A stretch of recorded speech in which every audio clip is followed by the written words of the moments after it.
Nasa Lagubang.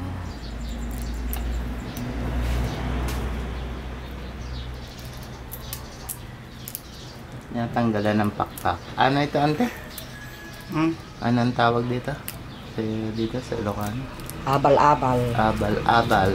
Sa Tagalog, sa Lagubang. Ang salaginto, pwede rin. Salaginto, salago. Ewan ko ba, ano ba yung salaginto? Yung kulay blue, parang ginto-ginto. Yung yung maliliit. Yung pakpak. Hindi, malalaki din po. Ganyan kalalaki. Ay, hindi ko alam yun. Pero ang kulay ng kuwan niya ay blue na may parang makintab. Yung kwento. Kaya salaginto. Ay, maliliit lang yun kasi inuulam din, sabi nila yun. Sa Ilocano, aros-aros. Aros-aros naman na pag Ilocano. Salaginto. Yung maliliit na gold na may dito green, naman, blue, parang blue na ano. Po, yun. Dito naman, abal-abal at aros-aros. Parang dalawa-dalawang name. Iba-iba global yung name. Repeat. Nagre-repeat lang. Pero hindi pa ito kwan. Anong luto po dyan? Adobo? Hindi. Ilalaga lang sa suka ito. Sa suka Pag lang? na ano na sa suka, Parang hilawin. hugasan na. Pag nakakwan, ipiprito na. Fried. Oo. Hindi yan malansa? Hindi. Tikman mo mamaya. Ay, ako. Hindi pa ako nakain ito eh. Tayo. Ayan po.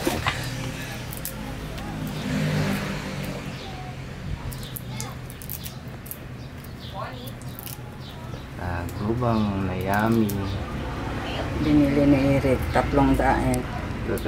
Ano ba? Mahal din pala ito. 300 yan. 300? Isang daan. Kilo? Per kilo pa? Hindi, yung isang daan. Isang daang peraso? Oo. 300? Wah, mahuhuli na ako nito sa Batangas. Ang dami nito eh. 300 na yan. 300, 100 oh. 100 piraso. Kain din pala ulo nito. Di walang tapon. Ito lang mga Pakpak ito. lang. Tsaka yung mga paalisin mo. Baka para siyang ipis oh. pag di mo inalis ito. Parang ipis na. Oo, parang ipis na. Pero kuwan siya sa Lagubang. Makakamag-anak ng ipis ito. Ano kaya? Tiyahin, tiyuhin. Mabaho. Uy. Ibang amoy niya eh. Pero maliis ang kinakain niya. Ano po? Dahon.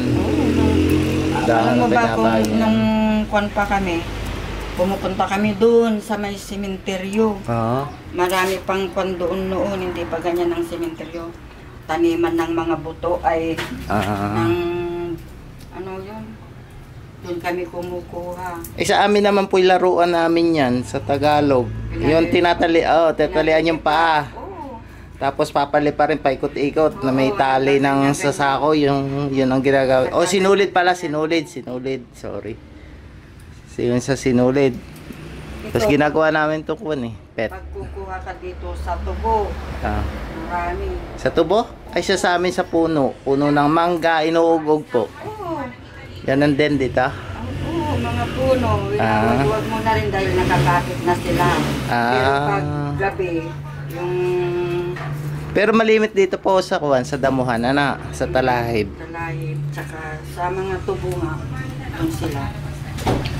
Marami dito talahib eh. Yung mga kumukuha, may dala na silang flashlight, ilaw, yung mga kondito nila ay. Yung kuwan sa ulo. Sa gabi sila nang huhuli. Gabi talaga lalabas ang mga... Kami naman sa araw, tanghali inuog namin yung puno. Pag araw kasi, pag araw na, yung sa gabi di tapos wala na, di na sila lilipad, kakapit na sila sa kuwan. Sa puno. Kaya yung puno naman, parang active sila sa gabi, po. Mas kuwan sila. Sa araw sila tulog, po. Kaya nahuhuli namin sa kuwan, sa puno, mga kuwan. Na natutulog. Doon na sila nakakapit sa mga dahon. Ang kuwan naman, yugyugin mo na lang yung... Nagpapatakan na diba? sila. Opo. Yugyugin mo yung puno, mahuhulog na sila. Opo. Ang dami na Kaya doon sa amin. Tuwan-tuwa kami, lata-lata yung nahuhuli namin ganyan, Saka tapos doon sa tatalian amin. namin lahat po. Nandun sila sa, nagbabahay pala ito sa lupa. Pag may nakabukol na ganan na may, nandun sila. Wala na, tapos na. Hugasan ko na, iluluto ko na ng Yan. Nalaga na daw ito, tapos lalagayin uli sa suka. So, ganyan ang para maalis yung lansa. Para mawala yung lansa. Ito daw ang palayok sa Ilocano. Kawali naman sa Tagalog. Kala ko kung anong palayok. Sa suka. Yan, niluluto sa palayok. Sa Tagalog, kawali. Baka malito kayo sa palayok Wala yung bitin.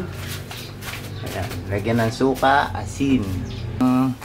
Asin, saka ng Ajinomoto. Tapos suka. Ikaw na para Ayan. turuan na lang kita. Ay, makaibang lasa kalabasa pag ako po nagluto. Dapat yung mga professional lang ang nakakagawa niya para masarap. Kasi pag namali ka daw ng luto, lalo na sa mga exotic, iba ang kalalabasan eh. Exotic food na to eh. Oo. So ito yung isa sa pinaka-healthy na pagkain. Kasi ang kinakain niya dahon, meron damo. pang binibili. Yung paniki. Paniki? Ay, ayoko. Ayoko nakain ng Yun, paniki. binibili pa yun. So yan, papakuluin lang natin sa suka na may halong asin at betsin ang abal-abal. Kumukulo na, nakikita natin. Uy, nag-amoy suka na. Hindi siya amoy delicious, amoy suka pa lang. Siguro mamaya sa mga amoy mabango. Tinatanggal pa yung lansta ng abal-abal. So sa ngayon, makikita natin na bumubula. Ayan, lumalakas na ang pagkabula. Malalasahan na natin ang abal-abal ni Auntie Miling. Kung gusto nyong matikman ang masarap na abal-abal ni Auntie Miling, pumunta lang kayo dito sa Ramos Tarlac at magpaluto kay Auntie Miling ng kita natin, hinahalo niya. Ganyan po paghalo ng professional. Sige, Auntie Miling, pakita niyo paghalo ng professional na kusinera ng the best abal-abal. I-vlog mo. Yeah. Ayan na po, paghalo ni Auntie Miling, kumulo na kasi. Nakikita natin. Ito na sa hugasan mo. Pagkakulo, hugasan sa running water at ang palayok na kung tawagin ay kawali sa Tagalog. Ayan. May kasama tayo ditong masungid na Mabait? masungid. Ano ba masungid? Yung good viewers, masungid na tagapanood. Si Leon Guerrero. Siya po ay aso, hindi po siya leon. Siya po ay imitation ng leon. Dapat pangalan nito Simba eh. Simba.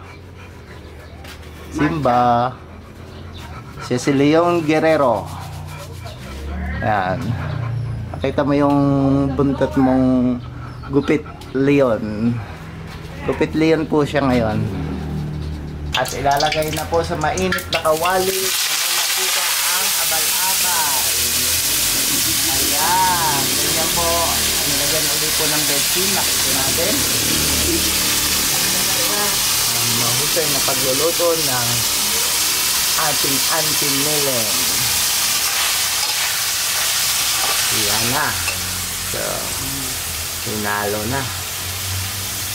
At maaamoy natin ang amoy sa lagubang. Abal-abal. Salagintog sa lagubang. Wala amoy yan. Wala man akong maamoy. Wala. Walang amoy. So wala na po siyang halo kahit bawang? Wala, ito lang. Ayun lang. Ang tipid naman. Ang tipid, wala mang... Wala man lang damay. Luluto lang yan sa ano para Talagang- mag-crunchy. Abal-abal lang. Para direktong kon na yan. Hihimayin na lang. Hindi susubo na lang. Subo na lang. Okay. Sarap siguro din po yung pulutan. Ano? Ay, Yung pulutan. sepit pa yung red horse. Ah. So, kailangan maging crunchy lang. Aka-atake na yan. Lagyan pa natin kunting suka. Mataas ang kolesterol. Oo. Sotik nga siya. So, okay. Lagyan uli ng suka o mantika. Wala, Suka. na yan. Patuyuin na lang. Nilagdagan ng suka sa mantika at betsin. So, hindi na nilagyan ng asin. Ano na yung asin? Tama na ang asin daw. Yun lang. Ganyan lang kasimple. Simple lang pala yan ng pagluluto. Hindi naman... Mamaya tikman mo para malaman mo. Titikman natin ng isa kung anong lasa talaga yan. Malalaman natin. So yan, pag pumuputok-putok na daw, malapit na. At medyo nangangamoy-ngamoy na nga naman siya. Ang amoy niya amoy kung ano, sa laging to. Ayan na, pumuputok-putok na. Parang fried na kuwan lang. Hindi naman siya maanggo. Parang amoy kuwan lang. Amoy mainit na kawali.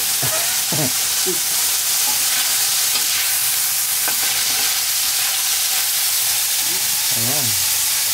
So, ibig sabihin, crunchy na po yan.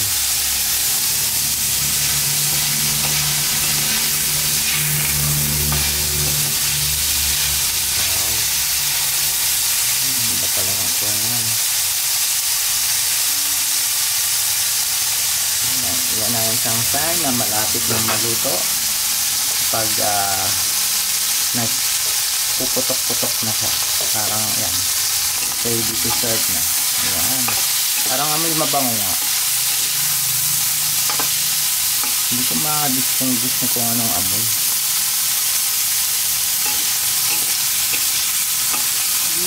Parang siyang may konti siyang aroma eh.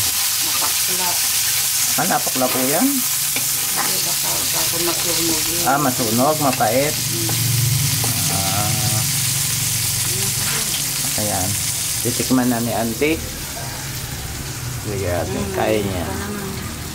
Ayaw niya yan. Wow. Tinikman na ni Auntie. So, nakita niyo na, unang kagat, makikiligin kayo. Kinikilig siya. Kinikilig ang ating kusiner. parang natakot na ako.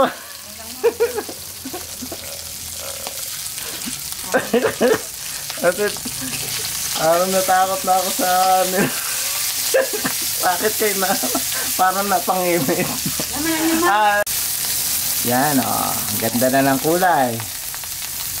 So malalaman talaga natin kung anong lasa. Ayaw ko ng lasaan. Yan ang dalagaan ng ating cook. Parang mapapasubo tayo nito Tikman mo rin. Ayaw na. Ikaw din Mamaya na po pag nakaserve. Sinalagyan na lang dito sa stage na.